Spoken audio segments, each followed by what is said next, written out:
Gloria al Señor. A la carta de Hebreos. Carta de los Hebreos.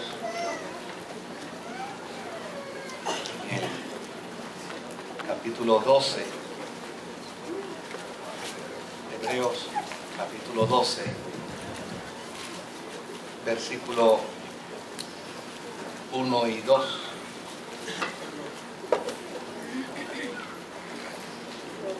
Y leemos las Sagradas Escrituras a la gloria del Dios que es Padre, Hijo y Espíritu Santo.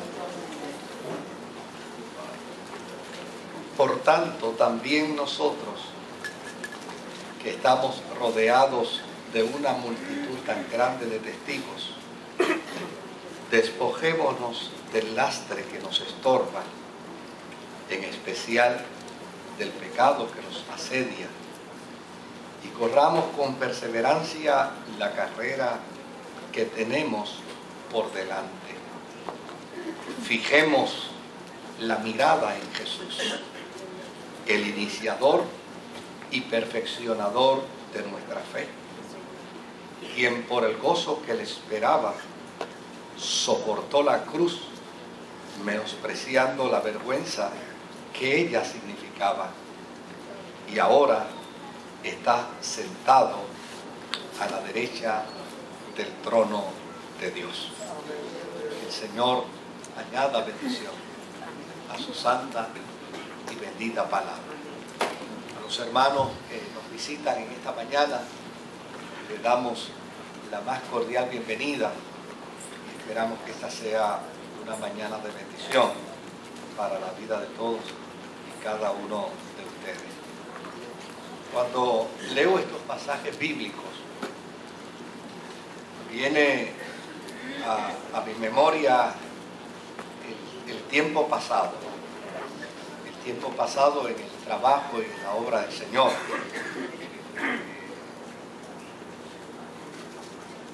Por 35 años he estado laborando en la tarea y en la responsabilidad pastoral, pero por aproximadamente unos 30 años he estado respondiendo a preguntas e inquietudes de muchos cristianos a través de la radio, un programa que teníamos hace muchos años atrás en Radio Redentor, Consejería Pastoral, que fue donde nos iniciamos. Luego a través de la televisión, en actividades, en iglesias, y desde luego hemos estado mirando el curso, la forma y manera como la metamorfosis de la iglesia, por así decirlo, se ha ido desarrollando y ha tomado nuevos cursos en la vida y ha desarrollado, si me puedes cambiar el sonido por el que estaba, me gusta más, y ha cambiado todo este proceso, ¿verdad? Todo este tipo de andamiaje que hoy en día pues hemos visto y hemos comenzado a considerar y a mirar. Sin embargo, creo que dentro de los grandes logros que ha tenido la iglesia y de las grandes experiencias y hermosas experiencias que la iglesia ha venido a disfrutar al presente, urge la necesidad de que la cristiandad vuelva de nuevo a una experiencia de vida de fe sencilla. Yo creo que la iglesia del presente ha desarrollado un trabajo extraordinario, pero el trabajo extraordinario que la iglesia del presente ha desarrollado no necesariamente tiene que ser el resultado de la forma y manera como teológicamente piensa hoy. No necesariamente tiene que ser por la forma y manera como teológicamente vierte su discurso hoy. Yo creo que el desarrollo que la iglesia del Señor ha tenido, sobre todo en nuestra tierra, Rico es el resultado del esfuerzo de muchos años, del discurso de muchos años, del trabajo de muchos años, de la forma y manera como la fe se ha venido proyectando por muchos años. Sería interesante, yo no sé hasta dónde pudiera hacerse un ejercicio como ese, ¿no?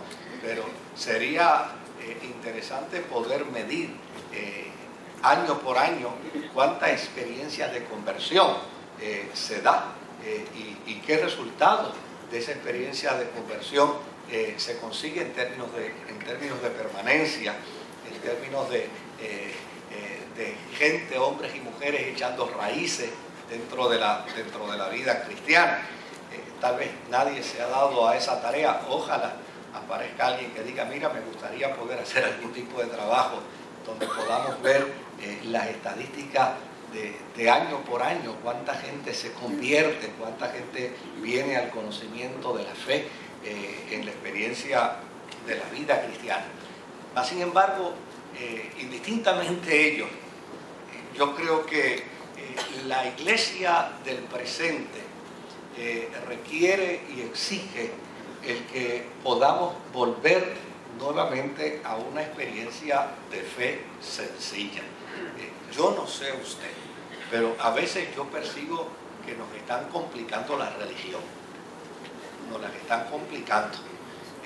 Nos las complican con lenguaje, nos las complican con conceptos, nos las complican con títulos, nos las complican con un montón de adjetivos que se introducen dentro de la experiencia de vida religiosa. Nos las complican con un lenguaje que a veces el mundo no entiende. Yo no sé si el mundo entiende esto de primicias, ¿verdad? Cuando le decimos a la gente que estamos dando un culto de primicias, yo no sé si el mundo entiende eso. Yo no sé si el mundo entiende esto de apóstoles. Yo realmente no sé si las sociedades entienden esto, la gente común, la gente que necesita ser alcanzada por el Evangelio. Yo no sé si la gente que no conoce al Señor conoce esto de guerras espirituales y de rangos dentro de las guerras espirituales, porque ahora pues también se da el fenómeno de que hay gente que tiene hasta rango. Los fenómenos de las guerras espirituales, hay generales, hay coroneles, hay capitanes. Yo no sé si el mundo realmente puede entender estas cosas. Yo no sé si el mundo, la sociedad de hoy, la sociedad del presente, entiende lo que muchas veces, el discurso que muchas veces se da en torno a la experiencia de la fe. Yo no sé si la gente puede entender o puede creer, ¿verdad? Esto de que cae diamantes del cielo y que caen a los pies de la gente o aparecen paredes botando aceite.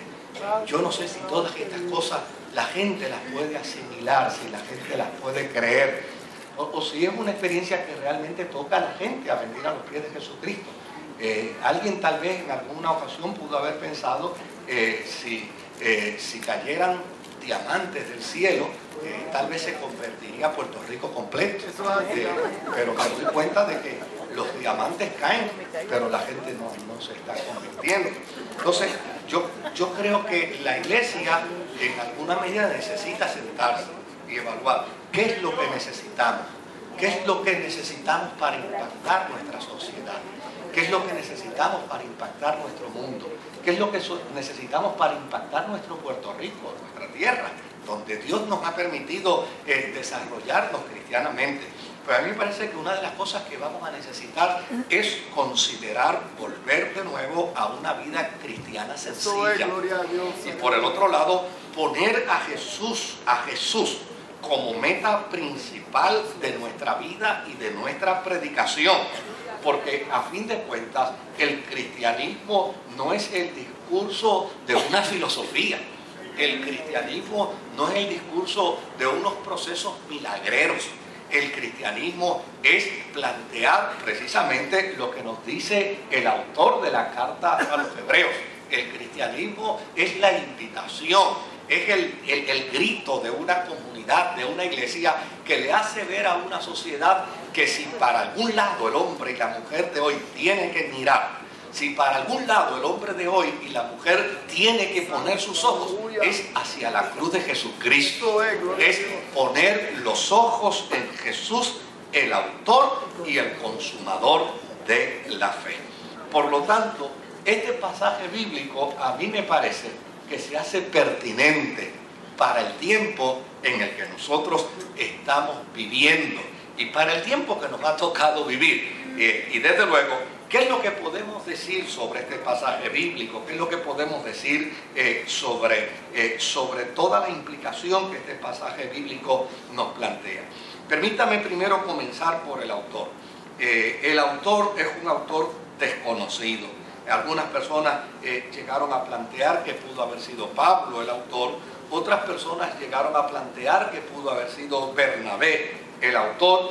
Y no faltaron los autores o los teólogos que llegaron a plantear y a postular que pudo haber sido inclusive Priscila la autora.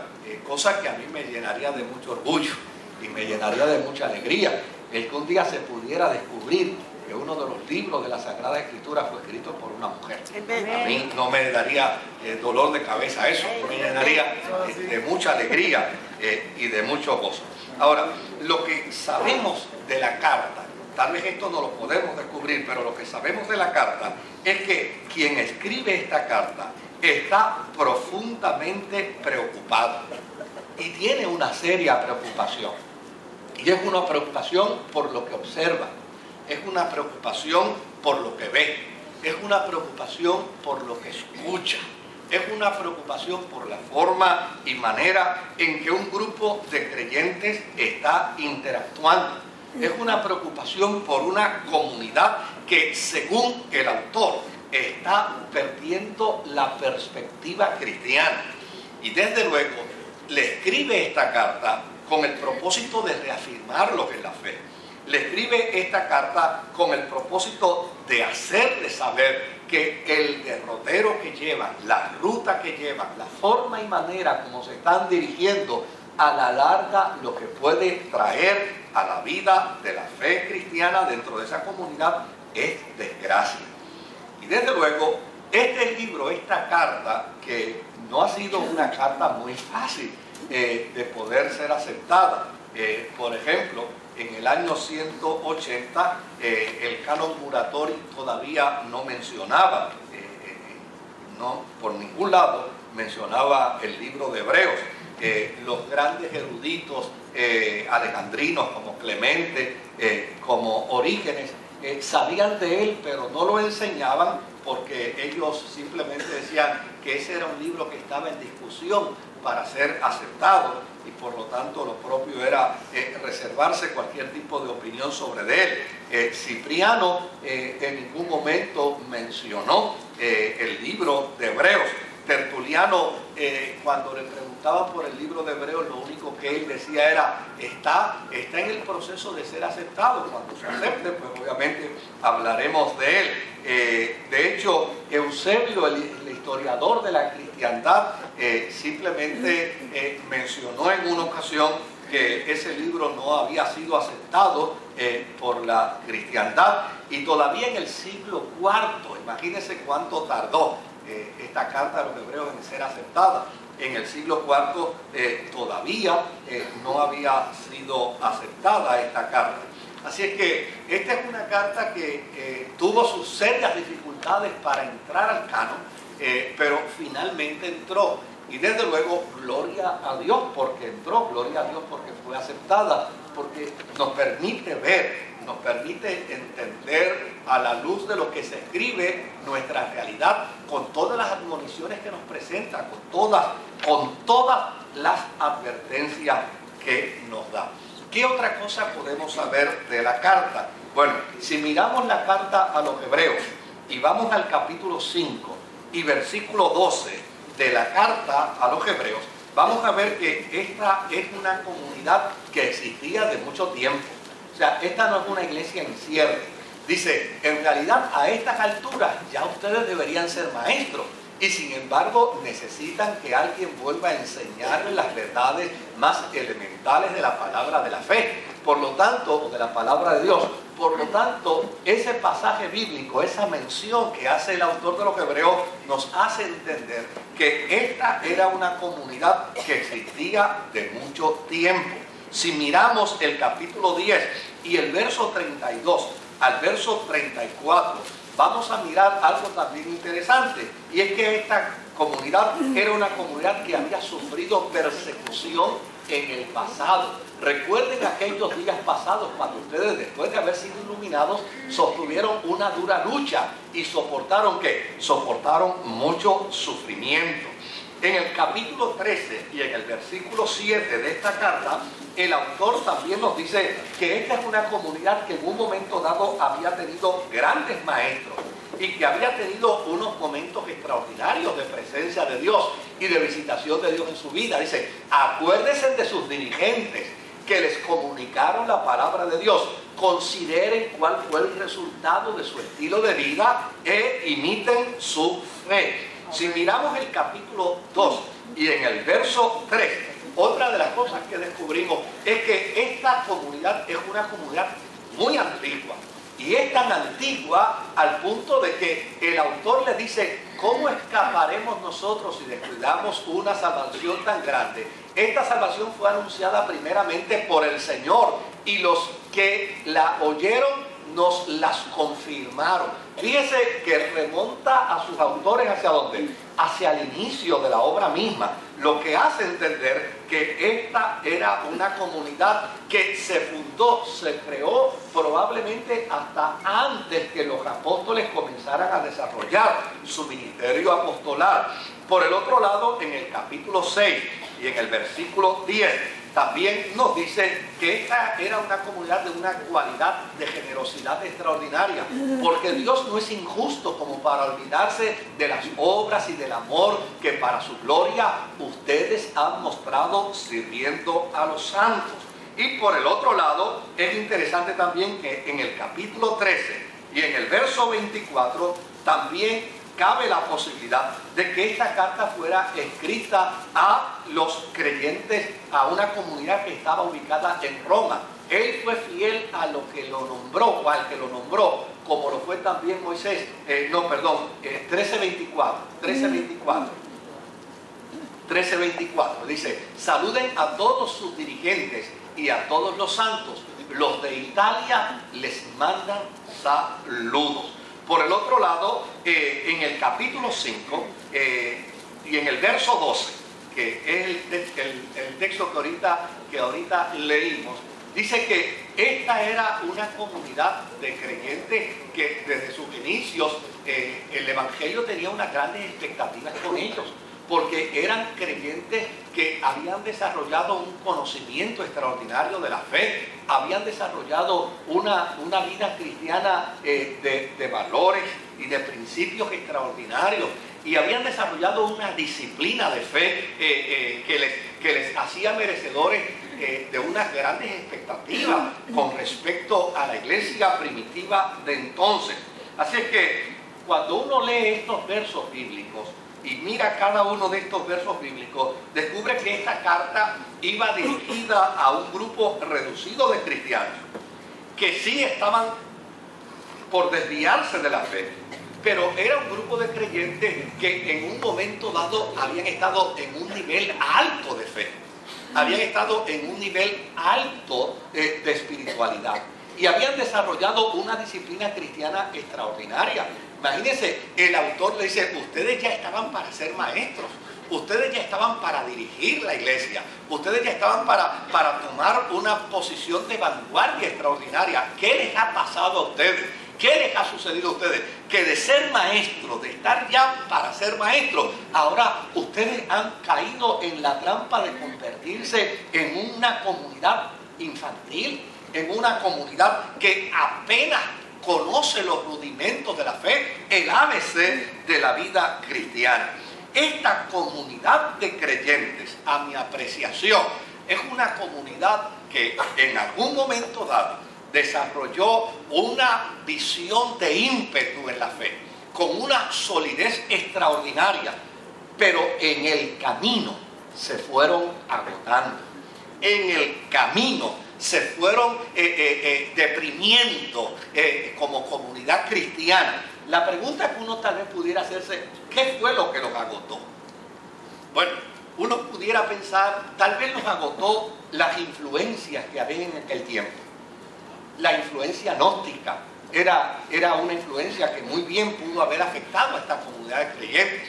Por el otro lado, también uno pudiera pensar que los agotó la influencia judía, porque en el primer siglo, en el segundo siglo y en el tercer siglo de la era cristiana, los creyentes en Jesucristo eran atacados no solamente por los gnósticos, eran también atacados por las doctrinas del judaísmo.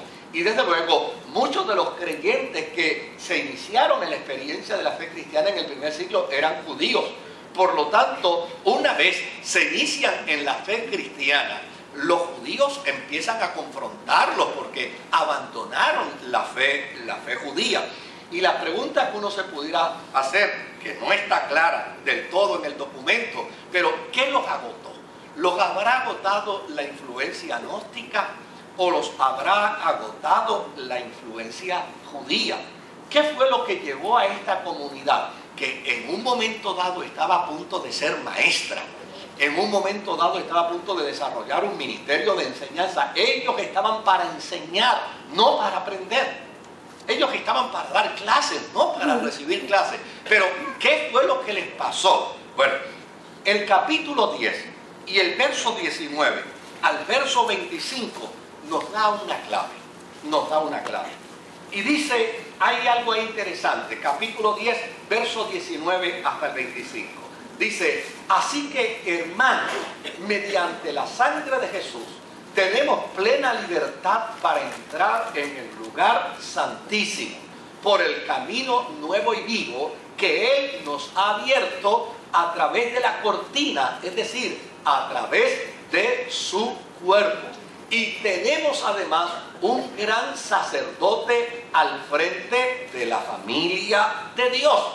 Acerquémonos pues a Dios con corazón sincero y con la plena seguridad que da la fe, interiormente purificados de una conciencia culpable y exteriormente lavados con agua pura.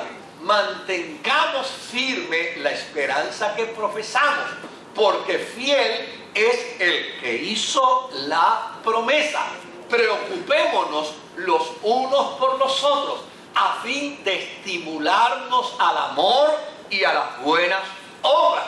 No dejemos de congregarnos como acostumbran hacerlo algunos, sino amémonos unos a otros, y con mayor razón ahora que vemos que aquel día se acerca. Si usted observa bien, estos versículos nos dan una clave. Es que llana y sencillamente estos creyentes dejaron de hacer lo que al principio hacían. Esto es sencillo, esto es claro. Estos creyentes dejaron de creer en lo que al principio creían. Estos creyentes dejaron de articular en la fe en términos de lo que al principio articulaban. Mire, déjenme decirle algo con toda franqueza y con toda honradez. Esta carta de los Hebreos nos presenta un resumen de lo que es vivir la vida cristiana. Y me van a perdonar la redundancia. Vivir la vida cristiana cristianamente. Es una invitación a vivir una vida cristiana de sencillez, a vivir una vida cristiana donde el hombre y la mujer dependa de Dios y no de sus capacidades. Amén. Dependa de Dios y no de su intelecto. Dependa de Dios y no de su sabiduría. Dependa de Dios y no piense que en Dios hay, tengo que decirlo de alguna manera, ¿no? Hay algunos trucos para lograr más. Y si no se hacen las cosas como se dicen, no se logra lo que es necesario o lo que es suficiente. O sea, esa invitación está clara en la carta a los Hebreos. Es una invitación para que los creyentes entendamos y sepamos que nuestra relación con Dios es una relación sencilla. No es una relación complicada.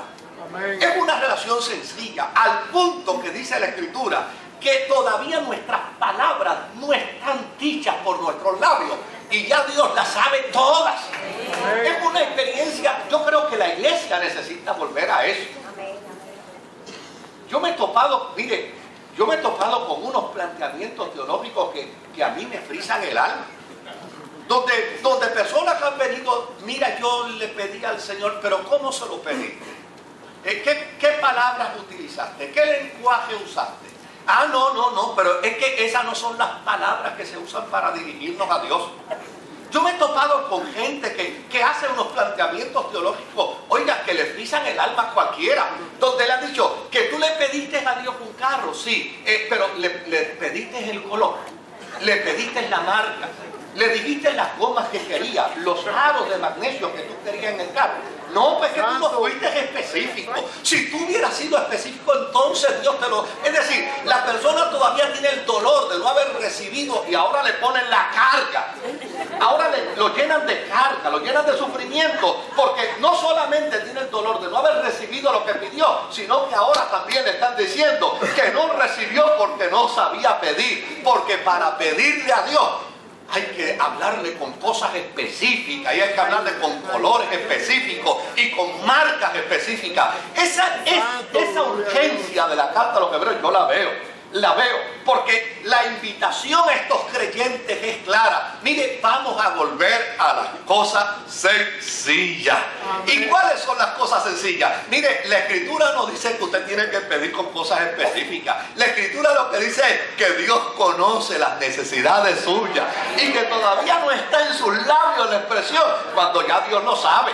Usted no tiene que venirle a decirle a Dios, yo quiero que tú me des un carro de tal marca, de tal modelo, de tal año, de tal color, con tales gomas. Yo quiero que me lo des con tal sistema de sonido, porque a fin de cuentas lo que es importante es acercarnos a Dios con un corazón sencillo y humilde para decirle a Dios, como lo dijo Jesús, que no se haga en mí lo que yo quiero, sino que se haga en mí lo que es tu voluntad. ¿Se da cuenta, querido? A mí me parece que la pertinencia de la carta a los hebreos hoy se hace relevante en nosotros, se hace importante en nosotros. Mire, es tan hermoso cuando, yo no sé si usted ha vivido la experiencia de recibir lo que no ha pedido. Santo. Pero lo necesitamos. Amén. Mira, a mí me pasó anoche. Anoche me pasó. Después que gasté los chavos me di cuenta que no tenía para el peaje. Y dije, ay Señor, ahora me tengo que ir por la número 1. Gasté los chavos. Claro, tenía un menudo, pero se los había dado a mi nieta. Y quitárselo, ay Señor, gasté los chavos. Oiga, salí del lugar donde gasté los chavos. Y cuando me fui a montar en el carro, al lado del carro, allí estaban $22. Ahora nadie venga a decir que era alto. Yo no le he dicho al Señor, Señor, yo necesito chavos para comer. Yo no le he dicho al Señor, dame nada. Simplemente allí está. O sea, yo creo que esta invitación es importante que la consideremos. Es la invitación que hace simplemente para saber que nuestra vida está en las manos del Señor. Que nuestra fe está sostenida en su gracia y en su misericordia. Que ya sencillamente todo nuestro ser, espíritu, alma y cuerpo, inclusive el cuerpo, le pertenece al Dios del cielo. Y Él va a tener el cuidado. Él va a tener, oiga, a mí me encanta la expresión del apóstol San Pablo. Claro que Pablo creía en la sanidad divina. Oiga, pero el Señor no me va a estar sanando toda la vida. Santo. Alabar que vive. Él creía en la sanidad divina, pero llegaba un momento en que dentro del marco de su teología sencilla decía, mire, yo he llegado a tal convicción que yo le pertenezco al Señor, esté vivo o esté muerto. Yo soy de Él. Mi vida le pertenece a Él. Por lo tanto, yo tengo que acogerme a su voluntad y a su designio divino. Viviré el tiempo que Él quiera que yo viva. Y el día que Él quiere que yo me vaya a su presencia, yo, óigame, irrumpiré el cielo para estar ante la presencia del Señor.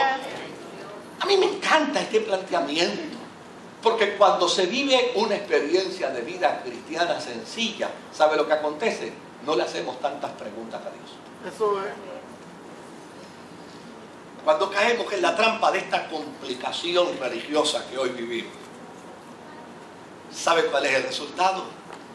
Que la gente hace preguntas sobre preguntas, preguntas sobre preguntas, y a la larga no se siente satisfecho con la respuesta. Amén, gloria a Dios. ¿Qué es lo que nos quiere decir el autor de esta carta? Lo que nos quiere decir. Mire qué interesante. Él usa un lenguaje que es un lenguaje deportivo. Es el lenguaje del atleta, ¿verdad? Y fíjese lo que él nos plantea. Nos plantea, número uno, que el cristiano es un atleta de maratón, que corre a la vista de todo el mundo. Número dos, que en la vida cristiana, dentro de ese concepto que nos presenta el autor de la carta, del concepto del atleta, en la vida cristiana hay una meta. Hay una meta. ¿Y cuál es la meta en la vida cristiana? La meta en la vida cristiana no es obtener más. No, querido. La meta en la vida cristiana no es hacernos ricos. Quítese eso de la cabeza. La meta en la vida cristiana no es desarrollar prestigio. Eso no es lo importante. Eso, gloria a Dios. El prestigio va y viene. El dinero va y viene. La meta en la vida cristiana es ser igual a Jesucristo. Esa es la meta en la vida cristiana. La meta en la vida cristiana es que cada día yo pueda parecerme a Jesús. Eso es, gloria a La Dios. meta en la vida cristiana es que cuando la gente me mire a mí, deje de verme a mí y vea en mí a Jesucristo. Amén. Esa es la verdadera meta. Y desde luego, fíjense qué interesante que este autor de esta carta a los hebreos presenta claro, estamos leyendo el capítulo 12, pero esta es una carta, y es una carta que deberíamos leerla de principio a fin, no deberíamos meramente leer unos versos. Pero fíjese que en el capítulo 11, él dice, el autor de esta carta dice, que hubo una serie de hombres y una serie de mujeres que corrieron la carrera de la fe con tal diligencia, corrieron la carrera de la fe cristiana con tal premura, con tal compromiso, que lograron un escalafón de reconocimiento, es decir, de medallas olímpicas ante la presencia de Dios. Amén. ¿Y sabe qué nos dice? El autor utiliza un lenguaje tan extraordinario, tan interesante. Él dice, mira, nosotros ahora estamos corriendo. Nos tocó ahora la carrera. Es como si dijera, nos pasaron el batón. Nos pasaron la oportunidad de correr. Pero nosotros estamos corriendo de tal manera que todos esos hombres que nos antecedieron y todas esas mujeres que nos antecedieron se han convertido en una nube de testigos que nos están mirando en nuestra carrera. Y es interesante, esto no es para desarrollar una teología, esto es simplemente el concepto que desarrolla el autor para darnos una explicación de lo importante que es poner los ojos en Jesús y tener a Jesús como meta. Él dice, la meta cristiana es Jesús, y para correr y llegar a esa meta, todo hombre y toda mujer tiene que ser un buen maratonista en la vida de la fe. Ahora, se es un buen maratonista en la vida de la fe, teniendo claro lo siguiente, y es que antes de ustedes llegar a la meta, ya otros han llegado a la meta, y los que han llegado a la meta se les ha denominado héroes de la fe. Estos héroes de la fe, y da los nombres de ellos, se llaman Abel, Enoc, Noé, Abraham, Sara, Isaac, Jacob, José, Moisés, Rahab, Gedeón, Barak, Sansón, Jefté, David, Samuel, los profetas y los cristianos que han muerto bajo Nerón. Porque desde luego esta carta se escribe precisamente luego de la iglesia haber sufrido la primera persecución y haber sufrido el primer embate del imperio romano que mató a miles de cristianos. Pues el autor de la carta dice, mire, toda esa gente ya corrió y a toda esa gente ya se les declaró campeones maratónicos. Ahora, fíjese lo que va a decir también. Dice, toda esa gente son una nube de testigos, viéndolos a ustedes ahora correr. Amén. ¿Y sabe algo?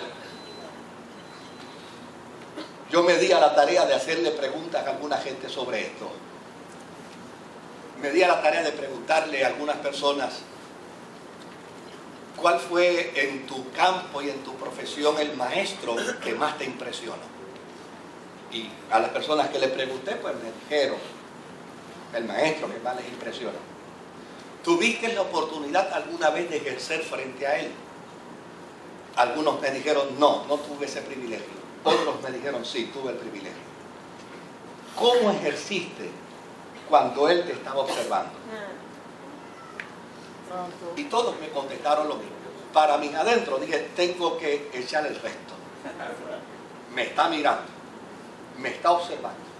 Me está observando el que me enseñó. Me está observando el que me dirigió. Me está observando el que me instruyó.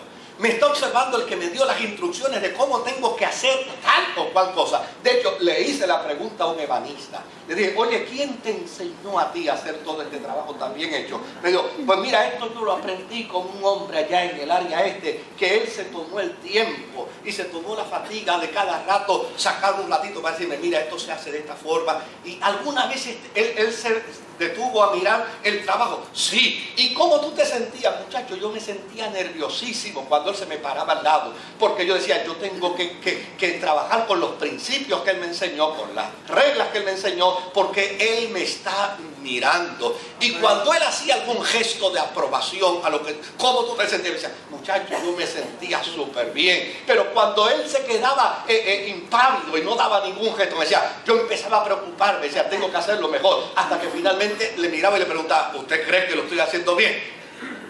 ¿Te sirvió de algo saber que él te miraba? Sí. ¿De qué te sirvió? Me sirvió para hacerme entender que debo hacer las cosas conformes a la instrucción recibida.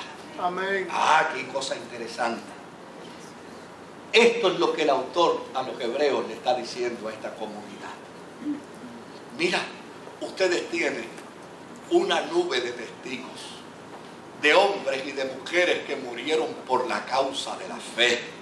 Ustedes tienen una nube de testigos, de hombres y mujeres que trabajaron por la causa del Señor y no les importó la muerte, y no les importó ofrendar su vida, y no les importó la tortura, y no les importó el martirio, y no les importó el sufrimiento. De hecho, el mundo los mató porque no los encontraba gratos en la sociedad, mas sin embargo el mundo no era digno de ellos.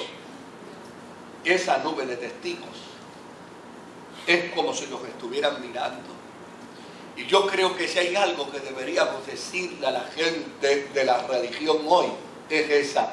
Oye, lo que tú estás ejerciendo teológicamente fue como te lo enseñaron. Aquella fe sencilla, aquella predicación humilde, aquella fe que no hacía acepción de personas. Mire, ojalá y me estuviera escuchando en esta mañana, pero yo fui instruido por un pastor, Esteban Ramos, que lo vi muchos domingos cuando le daban el chequecito, el sobrecito, no era el cheque, era un sobrecito que le daban con la ofrenda de la semana. Y después me decía, Moisés, ven conmigo, vamos a visitar. Y íbamos a visitar a algunos enfermos. Y yo lo veía a él cuando de una esquinita abría el sobrecito y de ahí sacaba unos pesitos y se los ponía debajo de la almohada al enfermo que había visitado, porque él entendía que no solamente era importante la oración, era importante dejarle un par de pesitos para que se comprara el saquito de arroz, para que se comprara la corn beef, para que se comprara el potecito de habichuela. O sea, eso fue lo que él quería enseñarme. La vida cristiana no es solamente una vida de teología y de filosofía. La vida cristiana es una vida de servicio. Yo creo que habría que preguntarle a estos nuevos proponentes religiosos si eso fue lo que ellos aprendieron al principio. Óigame, porque yo me he encontrado con gente que no sirve a Dios, que me ha dicho que cuando van a una iglesia se quitan las pantallas, se quitan el reloj, se quitan las sortijas, porque tienen miedo que se los quiten hasta en la ofrenda.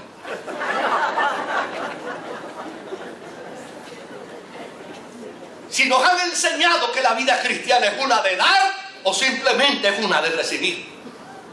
Yo creo que en ese sentido la pertinencia de esta carta es una gran invitación. Tenemos también una nube de testigos, una nube de hombres que modelaron la experiencia de la fe. Oiga, yo les digo a ustedes que llevo 35 años como pastor, pero nací dentro de la iglesia, me crié dentro de la iglesia. Y yo recuerdo aquellos datos, y aquí hay hermanos y hermanas que les encanta y trabajan muy bien en el campo de la historia. Cuando los hombres de Dios y las mujeres de Dios de nuestra tierra, ¿sabe de qué dependían? No dependían de un ingreso, ni dependían de un salario eclesiástico. ¿Sabe de qué dependían? Dependían de la gallinita que le llevaban, de los huevitos que le llevaban, dependían del saquito de viandas que le llevaban el domingo por la mañana cuando iban a la escuela bíblica. Para ellos no era importante el dinero, porque obviamente esa no era la importancia. Para ellos lo importante era que la gente conociera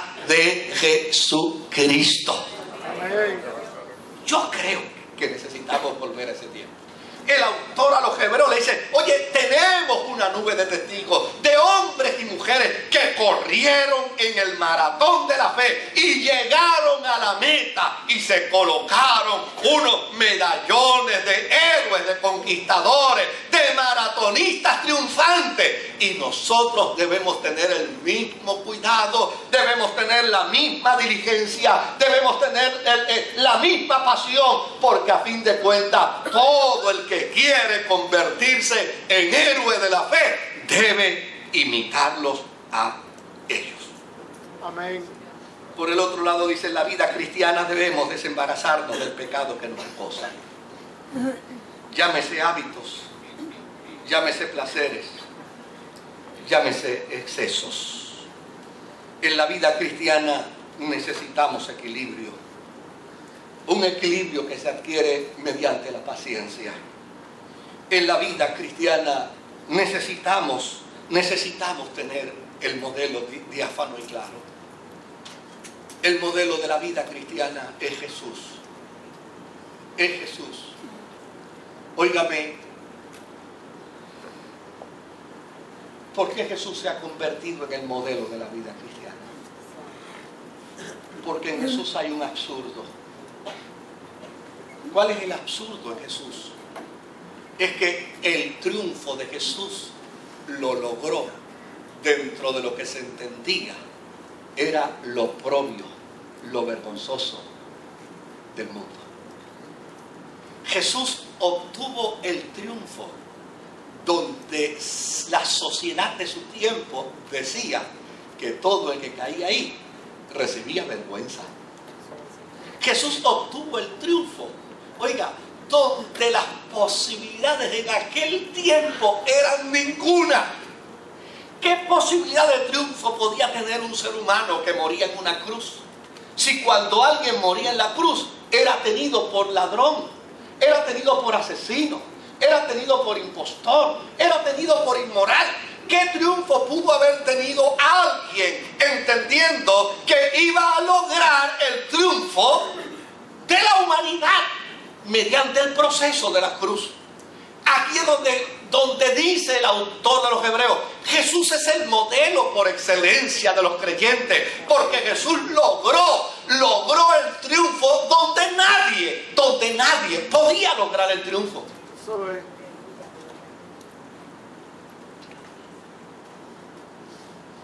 Ya no necesitamos ir a una cruz, pero sí necesitamos el proceso de la misma fe, de la misma confianza, de la misma seguridad en el Señor, de aprender a depender en el Señor y no estar preocupados ni ocupados por la forma y manera en cómo hago las cosas.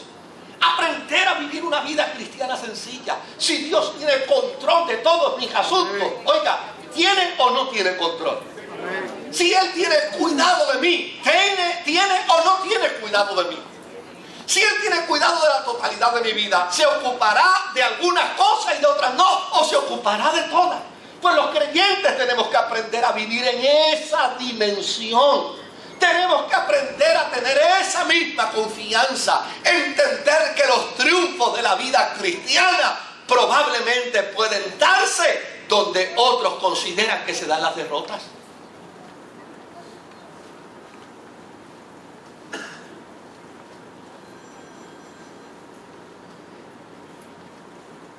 En la vida cristiana tenemos que atender el evangelio, un evangelio no complicado. Un evangelio que lo que plantea es la invitación de un encuentro con un Jesús. Amén. Un Jesús que salva.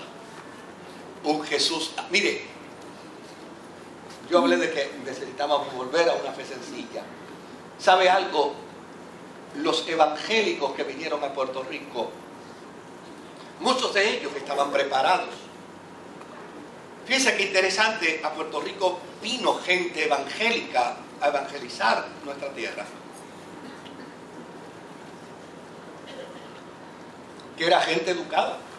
Algunos de ellos ya obtenían grados doctorales en teología. Pero también a Puerto Rico vino gente, y también en Puerto Rico se desarrolló gente que no desarrollaron ningún grado doctoral, ni ninguna maestría, ni ningún bachillerato, ni ningún seminario, ni extramuro ni sobremuro. Nada, nada. Pero todos y cada uno de ellos aprendió la clave de la proclamación del evangelio. Y sabe, me llama la atención que algunos de ellos le llamaban a ese evangelio, ¿sabe cómo? Evangelio cuadrangular. Gracias a Dios que ahora no le ponen nombre a los evangelios, porque con todas estas modernidades, si le fueran a poner eso, tendría más picos que una reunión de capuchinos. Ellos le llamaban ese evangelio cuadrangular. ¿Y qué querían decir ellos con un evangelio cuadrangular? Pues mire, un evangelio sencillo. Cristo salva. Porque ¿qué es lo que el mundo necesita saber de nosotros? ¿Nuestros títulos? No. ¿De lenguaje religioso? No. Lo que el mundo necesita saber de nuestro mensaje es que Cristo salva. ¿Qué era lo otro que ellos proclamaban? Que Cristo sana. Y miren, y muchas veces esa gente probaba su teología orando por el enfermo. ¿Cuántos testimonios yo no conozco? Como por ejemplo del caso de Eugenio Jiménez, que estando en Colombia un general del ejército le tiró su hija paralítica y le dijo: si usted no me la pone a caminar, yo le pego un tiro con esta pistola. Y allí estaba ese pobre hombre puertorriqueño yendo a Colombia a predicar el evangelio con un cuadro de un individuo que está armado y diciéndole: si usted no me pone a caminar mi hija, yo lo voy a matar a usted aquí. Y obviamente el milagro tenía que darse porque tenía que darse. Era el evangelio sencillo. Cristo salva y Cristo sana. Y oró por aquella criaturita. Y dijo: Señor, esta criaturita merece vivir la experiencia del milagro, y este pueblo necesita saber que tú eres Dios de milagros. Y cuando terminó de orar por aquella criaturita empezó a caminar, y el padre tiró la pistola para un lado y se metió dentro de un lodazal y empezó a revolcarse en el lodo porque tenía vergüenza ante el Dios que le había sanado su hija. Era el evangelio sencillo. ¿Qué era lo otro que predicaba aquella gente? Cristo salva, Cristo sana, Cristo bautiza en Espíritu Santo y fuego. ¿Qué era lo que querían ellos plantear con eso? Oiga, que en la experiencia de la fe cristiana sencilla, el hombre y la mujer que sirve a Dios debe llenarse del Espíritu Santo. Si hay algo por lo cual tú debes anhelar una llenura, es del Espíritu Santo. Si hay algo que tú debes anhelar y desear con todas las fuerzas de tu corazón, es ser lleno del Espíritu Santo. ¿Y qué era lo otro que predicaba aquella gente con fe sencilla? Que Cristo vuelve por segunda vez. Óigame, ¿sabe que yo dije al principio que sería bueno lograr alguna estadística de conversión, ¿verdad? Porque déjeme decirle algo, ahora mucha gente no se convierte, lo que la gente hace es que pasan de una cartelera de iglesia a otra cartelera de iglesia. La gente no se convierte.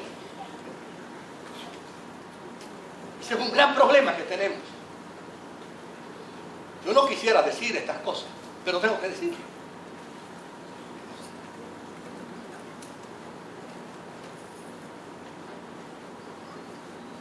Ahora los pastores no están ocupándose en que la gente se convierta a Jesucristo. Ahora se ocupan en decirle a miembros de otra iglesia: brinca el charco, vente para acá con nosotros. Muchacho, acá te ofrecemos más. ¿Y qué te han puesto allá a hacer? No, estoy sentado. Muchacho, vente para acá, que acá yo te doy un puesto.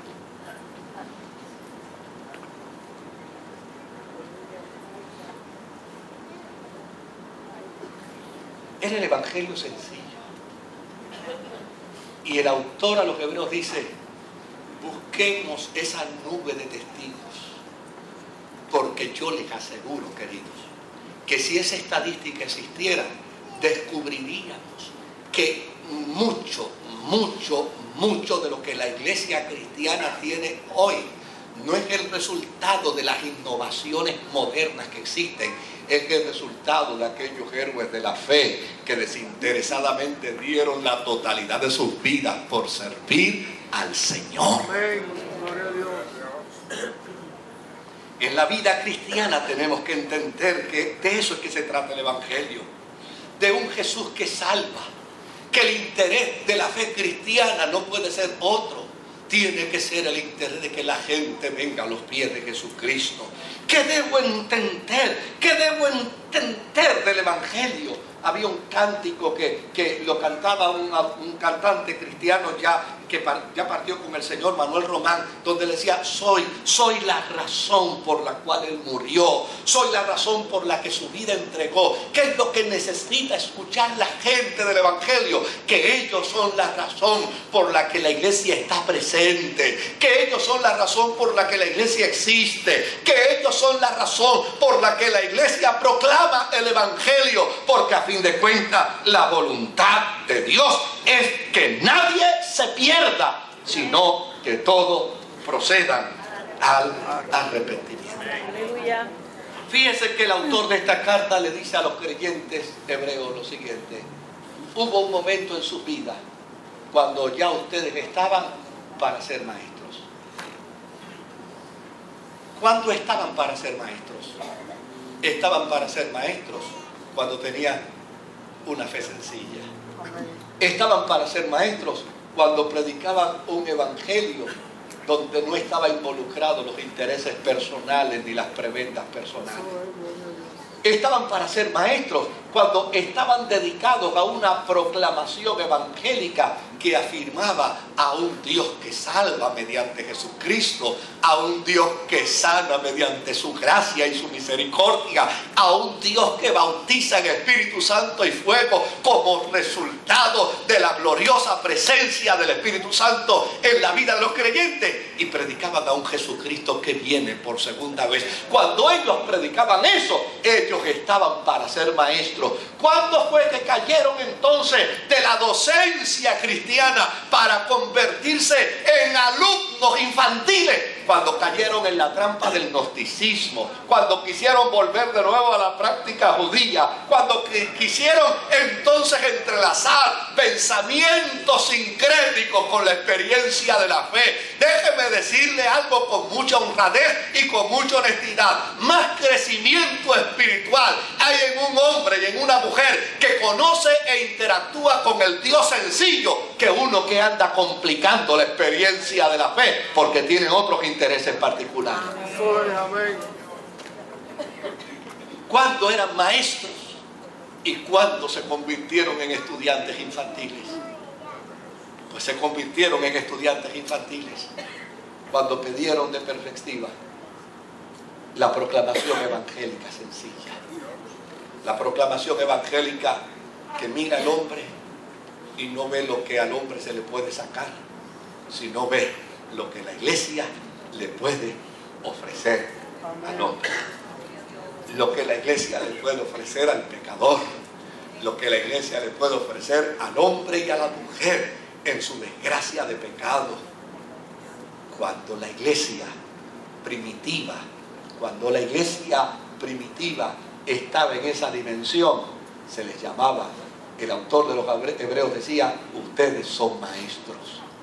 Dejaron de ser maestros cuando cayeron en la trampa de la infantilidad que busca el lucro, de la infantilidad que complica las cosas. ¿Sabe para qué? Para el culto personal. Desde luego, cuando yo le complico el evangelio a la gente, ¿sabe por qué yo se lo puedo complicar? Para entonces que la gente tenga que venir donde mí, porque yo soy el experto. Amén, eso es. ¿Ve? Y si yo soy el experto, entonces yo le complico el evangelio a usted. Entonces se lo complico de tal manera que usted no puede resolver nada en la vida hasta que no venga donde mí, porque el experto soy yo. Pero ese no es el evangelio. ¿Sabía usted que todos ustedes pueden acercarse al Padre directamente en el nombre de Jesús? Y que todo lo que le pidan al Padre en el nombre de Jesús le va a ser dado, le será hecho. ¿Sabía usted que el hombre y la mujer puede inclinar su rostro ante Dios? Y de inmediato inclinan su rostro ante Dios. Dios inclina su oído para escucharle. Esa es la fe sencilla. La fe sencilla no exige de maestro. La fe sencilla declara simple y llanamente que todo aquel que invoque el nombre del Señor será salvo, que todo aquel que recurre al Dios del cielo le hallará, porque Él se hace encontrar de aquellos que de mañana buscan su rostro.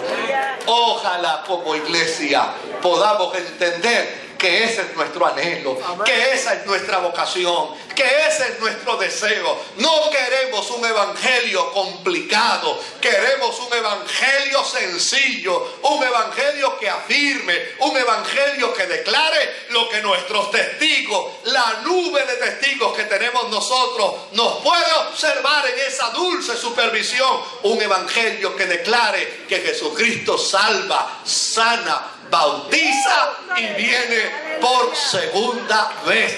Ese es el evangelio que esta iglesia quiere. Que Dios les bendiga.